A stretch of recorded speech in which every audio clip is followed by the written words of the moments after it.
नमस्कार, मैं मंजेश सिंह अपने 10वीं क्लास के ज्योग्राफी के चैप्टर 4 के एग्रीकल्चर या कृषि वाले टॉपिक के साथ। आपको पता ही है कि इसके पहले हम इसके 3 वीडियो बना चुके हैं।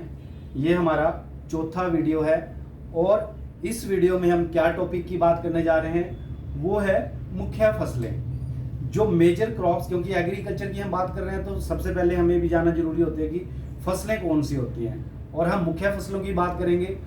उसको भी हम 3 अलग अलग भागों में समझाने का प्रयास करेंगे कि वो कौन कौन सी 3 प्रकार की अलग अलग फसलें हैं। पहला होता है खाद्य फसलें, फूड क्रॉप्स, और उसमें भी जो अनाज होते हैं, जो ग्रेन होते हैं, हम उनकी बात करेंगे।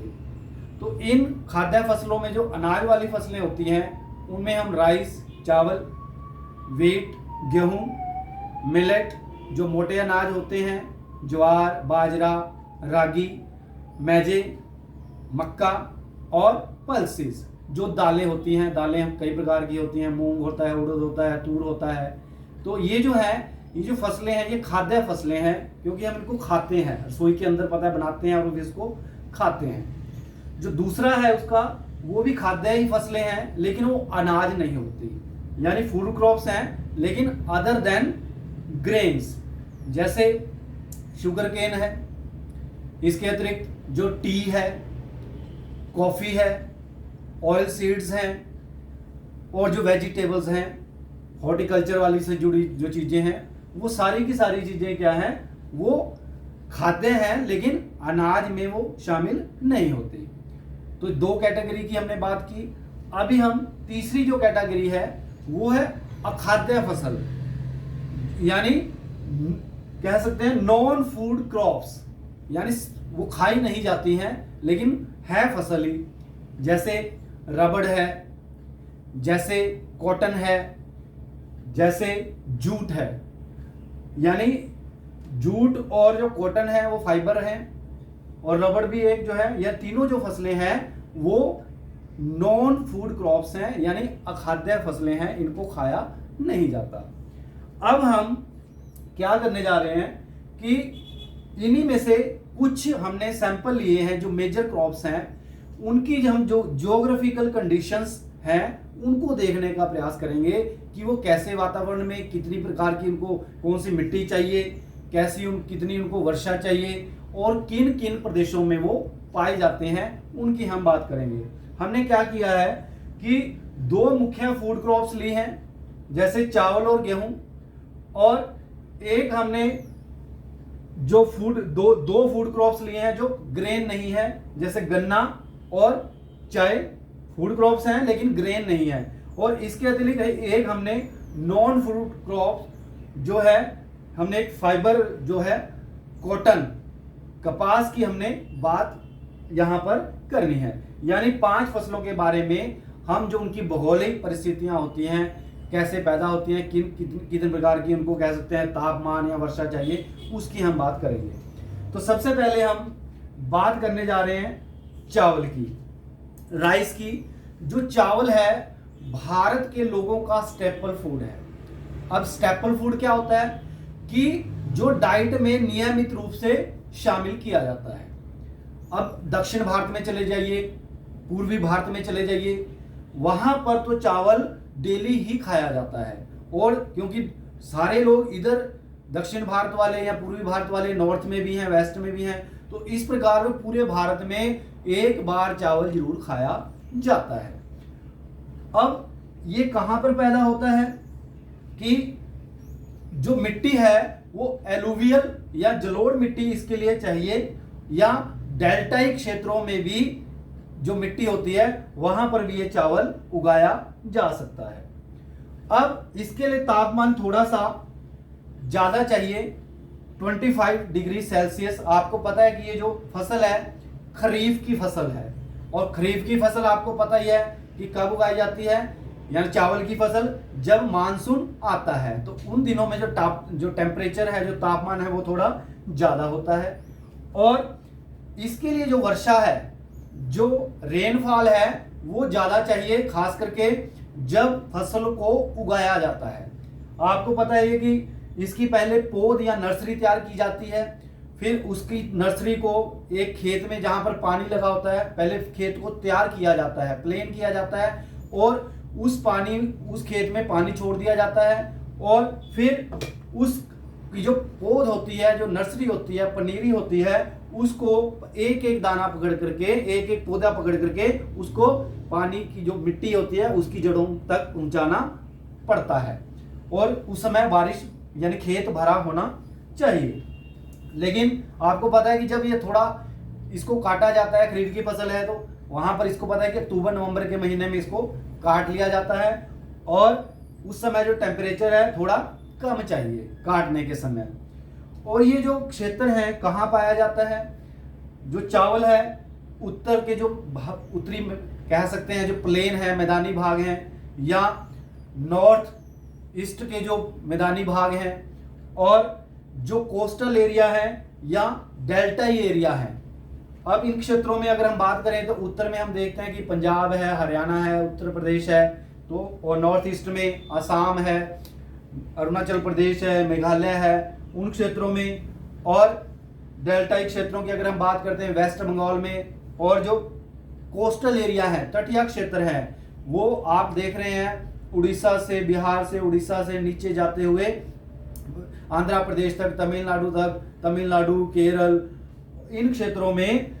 और भी चले जाए अगर कर्नाटक की तरफ, ऊपर की तरफ, महाराष्ट्र की तरफ, तो वहां पर ये सारे कोस्टल एरिया में चावल यानी कह सकते हैं एक बहुत बड़े क्षेत्र में इसको उगाया जाता है। और इसका चीन के बाद यानी चीन नंबर 1 पर है। और जो भारत में जो चावल की जो उपज है यानी पूरे संसार में नंबर 2 पर चावल आता है, पूरे संसार में भारत का। अब हम बात करेंगे गेहूं की। गेहूं यानी वेट। अब ये जो गेहूं है, जैसे हमने कहा चावल पूरे भारत में खास करके जो दक्षिण और पूर्वी लोग हैं वो तो खाते हैं, और जब इधर जाते हैं तो अलग देश के हिस्सों में तो वहां भी चावल को खाते हैं। लेकिन जो गेहूं है वो पूरी तरह से सारे भारत में लोग इसको पसंद नहीं करते। ज्यादातर ये उत्तरी भारत या उत्तर पश्चिमी भारत में खाया जाता है। खास करके पंजाबी लोग इसको, गेहूं को या उसका जो आटा बनता है उसको अच्छी तरह खाते हैं चावल की तुलना में। अब इसके लिए भी हमें क्या चाहिए? एलुवियल या जलोढ़ मिट्टी चाहिए। और जो तापमान है वो उगाते समय हमने कहा था कि ये जो रबी की ये जो फसल है रबी की फसल है, और इसको उगाते समय जो टेम्परेचर है 15 से 20 डिग्री सेल्सियस होना चाहिए। लेकिन जब इसको काटते हैं, आपको पता है कि अप्रैल के महीने में इसको काटा जाता है, तो टेम्परेचर उसके तुलना में, उगाने की तुलना में थोड़ा सा ज्यादा होना चाहिए। और जो बारिश है चावल की तुलना में इसको कम बारिश की आवश्यकता पड़ती है। रेनफॉल कम चाहिए, सिर्फ 50 या 75 डिग्री सेंटीमीटर के बीच में। अब ये क्षेत्र जो गेहूं है कहां पर ज्यादा बोया जाता है? ये इसके 2 मुख्य क्षेत्र हैं। एक है गंगा सतलुज का जो मैदान है, गंगा से लेकर के हम जो सतलुज वाला यानी हम बात करते हैं, ये कौन सा एरिया जाता है? पंजाब, हिमाचल, उत्तर प्रदेश, ये वो एरिया है। और जो काली मिट्टी का जो दक्कन वाला हिस्सा है, मध्य प्रदेश, वहां पर इन कह सकते हैं गेहूं को अच्छी तरह से उगाया जाता है। और अगला जो हम फसल करने जा रहे हैं वो है गन्ना। गन्ना आपको पता ही है कि गन्ने से एक तो हम उसको चूसते भी हैं खेतों में जब जाते हैं, और इससे कई प्रकार के हमारे मीठे पदार्थ जैसे गुड़ है, चीनी है, वो हम इससे प्राप्त करते हैं। अब जो गन्ना है वो कई प्रकार की मिट्टी में पैदा हो सकता है, कोई उसके लिए केवल एक स्पेसिफिक या विशेष मिट्टी की जरूरत नहीं है। इसको उगाने के लिए जो जलवायु है थोड़ी हॉट या ह्यूमिड हो, गर्म या आर्द्र हो, और टेम्परेचर जो है इसके लिए 21 से 27 डिग्री सेल्सियस होना चाहिए, और इसके लिए वर्षा 75 सेंटीमीटर से ऊपर होनी चाहिए। देखा जाए तो वैसे ये पूरे साल ही लगा रहता है। ये जो गन्ना है इसको एक ही पूरे साल ही लगाया जाता है। और इसके जो मुख्य क्षेत्र हैं यानी या राज्य हैं जहां पर ये पैदा होता है। आपको पता है कि उत्तर प्रदेश और जो महाराष्ट्र हैं वहाँ पर सबसे ज़्यादा जो चीनी मिलें हैं, उसका कारण ही यही है कि वहाँ पर गन्ना सबसे ज़्यादा पैदा किया जाता है और इसलिए उत्तर प्रदेश महाराष्ट्र में ये सबसे बड़ा लीडिंग कह सकते हैं, लीडिंग स्टेट्स हैं। इसके अतिरिक्त तमिलनाडु है, बिहार है, पश्चिमी बंगाल है और हरियाणा में भी गन्ना या पंजाब में भी कुछ हिस्से में गन्ना पैदा किया जाता है। और ब्राजील के बाद भारत नंबर 1 पर है शुगर केन या गन्ने के उत्पादन में।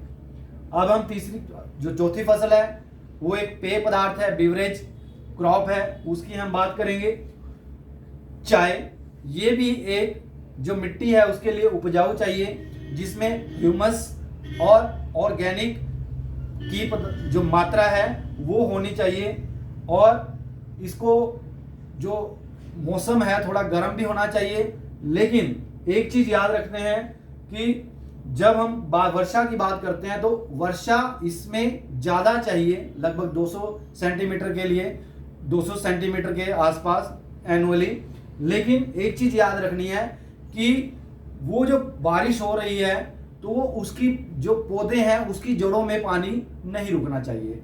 इसीलिए जो चाय है ढलानदार या जो पहाड़ी क्षेत्र है वहां पर पैदा की जाती है। अब ये पहाड़ी क्षेत्र तो सीधी सी बात है, अगर हम पहाड़ी क्षेत्र की या ढलानदार खेतों की बात कर रहे हैं, क्षेत्र की बात कर रहे हैं, तो वो हमारा ध्यान किस तरफ जाता है? हमारा ध्यान जाता है कि असम का जो हिस्सा है वहां पर चाय सबसे ज्यादा होती है। पश्चिमी बंगाल का जो दार्जिलिंग वाला पहाड़ी वाला क्षेत्र है वहां पर चाय होती है। तमिलनाडु और केरल में चाय होती है क्योंकि नीलगिरी की पहाड़ियां वहां पर इधर आ जाती हैं। और इसके अतिरिक्त हिमाचल में भी पहाड़ियां हैं, उत्तराखंड में भी पहाड़ियां हैं, उनके जो क्षेत्र हैं वहां पर भी कुछ हिस्से में जो चाय है वो पैदा की जाती है। और अंतिम जो फसल है वो है कॉटन, एक फाइबर जो क्रॉप हमने कहा था कि उसकी भी हम बात करेंगे, वो है कॉटन या कपास। ये जो मिट्टी है उसके लिए हमें काली मिट्टी चाहिए होती है, यानी कपास के लिए सबसे उपयुक्त जो है ब्लैक सोइल उपयुक्त है और उसके लिए जो तापमान है थोड़ा ज्यादा चाहिए, 24 डिग्री सेल्सियस से ऊपर के लिए। वर्षा हालांकि चाहिए लेकिन इतनी ज्यादा नहीं चाहिए, उसकी मात्रा थोड़ी कम ही होती है। अब ये जो कपास को पैदा करने वाले जो क्षेत्र हैं, आपको पता है कि जो काली मिट्टी का क्षेत्र है गुजरात, महाराष्ट्र, मध्य प्रदेश की जो बेल्ट है लगती है वो तीनों के बीच में, तो इसलिए वहां पर जो कपास है सबसे ज्यादा पैदा की जाती है। इसके अतिरिक्त पंजाब और हरियाणा के भी कुछ हिस्सों में कपास को उगाया जाता है। तो इस प्रकार हमने एक सैंपल के तौर पर 5 फसलों को लिया, अलग अलग फसल का अलग अलग हिस्सा हमने कोशिश की, चाहे वो खाद्य थी अनाज वाली, चाहे खाद्य थी बिना अनाज वाली, या अखाद्य जो फसल थी जो अनाज जिसमें नहीं था हमने उसकी बात की। तो उनके माध्यम से थोड़ा उसकी जो भौगोलिक विशेषताएं थी, ज्योग्राफिकल कंडीशन थी, उनके बारे में बताने का प्रयास किया। अगले वीडियो में हम ये देखेंगे कि जो एग्रीकल्चर के लिए कह सकते हैं टेक्नोलॉजिकल या उसमें जो और प्रकार के परिवर्तन हमें देखने को मिलते हैं उसकी हम अगले वीडियो में बात करेंगे। इसी के साथ धन्यवाद।